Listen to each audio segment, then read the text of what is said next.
Ladies and gentlemen, welcome back to Driven Wild. Today we are talking about Veho Delivery Gig Review. One of the things I constantly preach on this channel is the concept of diversifying your gig portfolio. The purpose of that is to stabilize your income as a gig worker. One of the gig apps I've been trying out for the past few months or so is Veho. So with that said, I want to go over everything you must know before signing up for Veho. What it actually takes to sign up, how much you can realistically make versus what they tell you, if I believe it's worth it or if it's not, and everything in between. So with that said, let's go over a quick disclaimer. The content of this video does not contain and is never intended to be legal, business, financial, tax, or health advice of any kind. This video is for entertainment purposes only. It is advised that you conduct your own research and consult with qualified professionals before applying anything you find online. I also want to be clear that some of the things I will be saying about this app can be considered market dependent. And what applies to me in my market may not apply to you. So with that said, let's get started. Veho overview. According to Veho, they are a next generation shipping platform that companies outsource their last mile logistics to. Companies such as Nespresso, Home Chef, Factor, Lululemon as of late, Zara. They got a bunch of different opportunities for meal kits and clothing. But the way it works is very different than that of the last mile logistics you would expect from DoorDash, Uber Eats, and Grubhub. Whereas for DoorDash, Uber Eats, and Grubhub, you gotta pick up an order, one order, and deliver it to one person.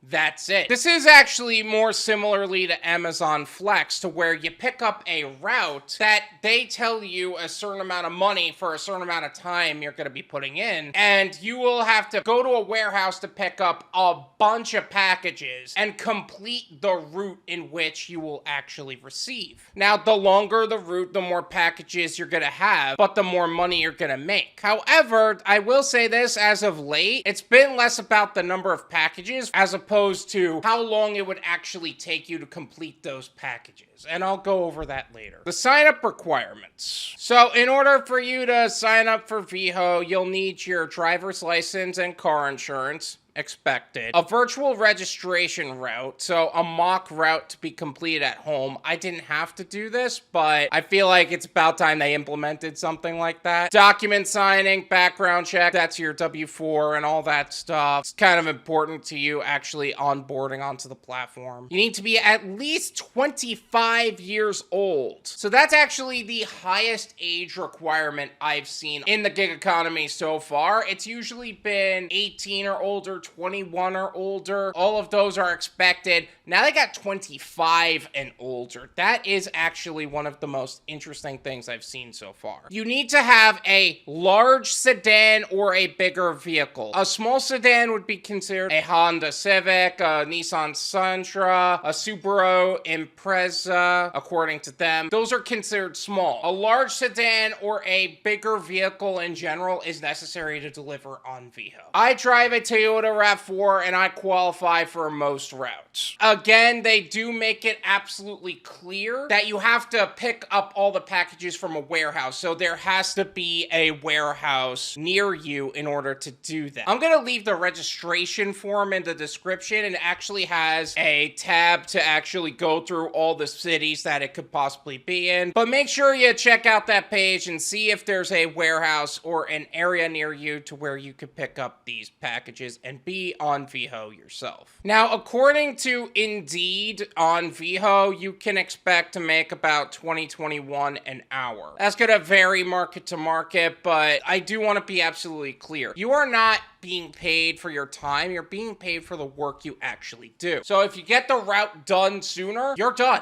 That's it. And not to mention, you're not being paid per delivery. You're being paid for the value of the route. You'll get all that information the moment you accept a route. Some routes are longer and will be paid more. Longest route I have seen on the platform was a 10-hour route for $162, whereas some routes are shorter and will be paid less. I've seen a half an hour route for $20. $23. Now, there are some other important info that I do want to go over as far as being a Veho driver. Shorter routes have better ROT. I've talked about this in many other videos, but one thing that a driver must consider when choosing how they want to work is their ROT, which means their return on time. You've heard of return on investment, how much money you put in to how much money you get out of it. You gotta consider your ROT, which is your return on time. How much time you're putting into something and exactly what you're getting out of it. This is the amount you're going to be making between the point in which you begin a gig and the point in which you complete it. And because of that, we need to make decisions on how much time and energy we could realistically put into it. And shorter routes have a better ROT, which is a return on time. Now let's go over those two examples again I gave earlier. A half an hour route is $23. A 10-hour route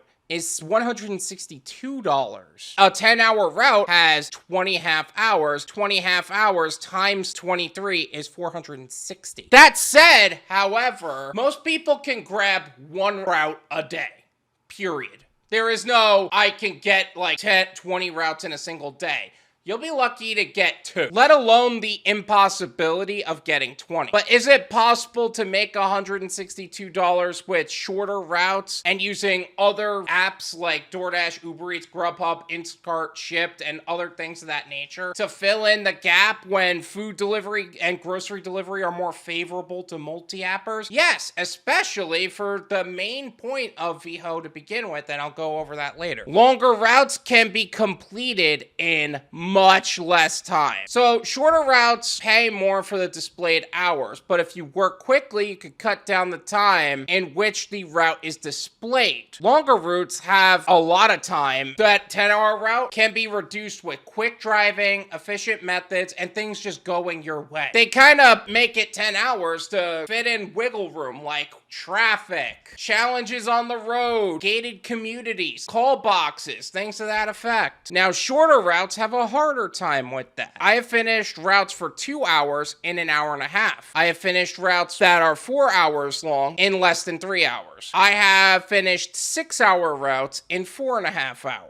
The only downside is that you really have to know the areas in which you're delivering, and people gotta be on their stuff in order to accomplish this. If they're very poor at their jobs and they're very bad at everything they do, things are gonna get a lot longer for you. Customers gotta be letting us into the gated communities and not ghosting us half the time. They gotta provide call box codes and gate codes. They have to have a house number displayed in a convenient enough place. The app is not glitching out every 2 minutes. Like, one of the things that's been happening a lot lately is the app is so glitchy and so hard to deal with. You basically have to pray that Veho gets their stuff together and it doesn't add an extra 45 minutes to the route, which is really ridiculous. Honestly, a lot of things need to go right for this to work out in everyone's favor, but it does work out. Routes in the morning. Almost every route on Veho is in the morning. This means the app is not really a part-time gig worker's gig. If you're somebody who has a 9 to 5 and is using apps like DoorDash, Uber Eats, and Grubhub, it's really not for you because it's really more for the full-timers who need some way to stabilize their income. Now, that doesn't mean there aren't afternoon deliveries or there aren't weekend deliveries. Oh, yes, there are. But there is a significant gap between what happens on Monday and Tuesday versus what happens on Saturday and Sunday. Not to mention, it could lead to a very hard time for new people, but that's for another video. So you better be okay with showing up to a warehouse at 7, 8, 9, even 10 sometimes. There are 11 a.m. routes, but not really. Now, that also said, if you're a gig worker and you're making more money with breakfast orders than you would make on a Veho route delivery, then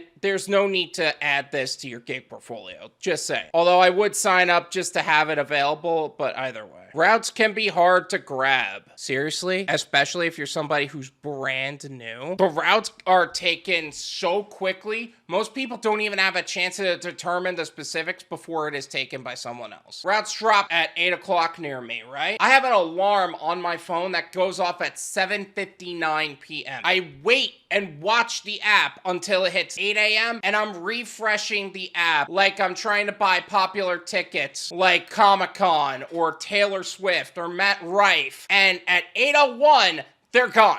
there is no opportunity for you to actually get a route. And that's if people are taking it really slow and not taking whatever's coming to them. Glitchy AF. One of the harsh truths about this app is how glitchy it is. They have a new scanner system screen that pops up almost all the time. You're in the middle of a delivery and the app goes back to the home screen, or it just crashes altogether. And not to mention, it happens at the worst time and I have to fight support to make sure things work, because sometimes it'll mark the order as not delivered even though you already delivered it, and I'm like, what am I supposed to do? I can't upload the pictures in the app and the app's not letting me do my thing. I have to wait for people to actually do their job for once in their life. No, but seriously, the support agents have literally ghosted me more than once. Dollars to mile ratio. If you're looking to make some money on the miles you are driving, you're gonna win sometimes in this area, but sometimes you're gonna take some serious L's if you're not doing it right. When you take a route, sometimes they could be very near your home, sometimes they could take a little bit of driving, and sometimes they're a nightmarish drive away. In a general sense, I live in Fort Lauderdale. I can end up in Palm Beach or I can end up in Miami. And here's another thing. Maybe the route is further away from the warehouse itself, and sometimes it's just around the area. Sometimes in which the area you get is not exactly the best area for you. And not to mention is scammy within the app. This company is really known for cutting corners in certain areas, and you'll notice it later on, but I'm gonna make a different video on that. Maybe this is one of those routes that have very few packages in it, but have a lot of driving. I call these jerk routes because most of the time the customers who are jerks and live in gated communities and never answer their phone, or worse, their name isn't even in the call box, or maybe it's a business that was closed on weekends, but they insist on adding that delivery to your route. Maybe the address is bad for other ridiculous reasons, and those people who were delivering them initially return those packages to the warehouse, so they put them all in one route and in that one general area, and you have to drive yourself crazy to deliver at least one of them. I don't know if you noticed, I kind of hate those routes.